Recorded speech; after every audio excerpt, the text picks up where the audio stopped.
There's a handful of specific skills that we're looking to foster inside of this workshop.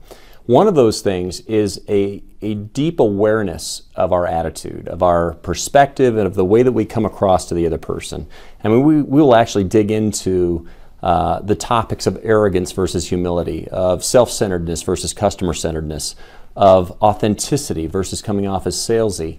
And within that, present a science and a very objective way for a participant to understand what it is they might do to be perceived by the other person as arrogant.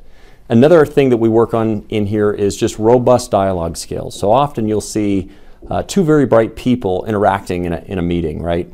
And one of the dynamics that we can see arise is there's almost a competitiveness of who's smarter, or who's got the right idea, or who's the leader of the pack, if you will.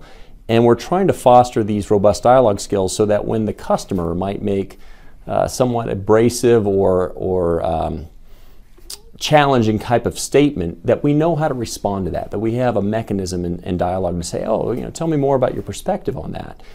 And then one other big piece of what we're working on here is ego, and understanding what it is in a very palpable, tangible way, where my ego is being expressed when I'm doing X, and the customer's expressing their ego when they're doing Y. And here's how I deal with that, and here's how I manage that. Because when we're dealing with very intelligent people, often the thing that gets in the way between success and the customer's problem is these battles that are more related to ego and getting attention, getting validation, things of that nature.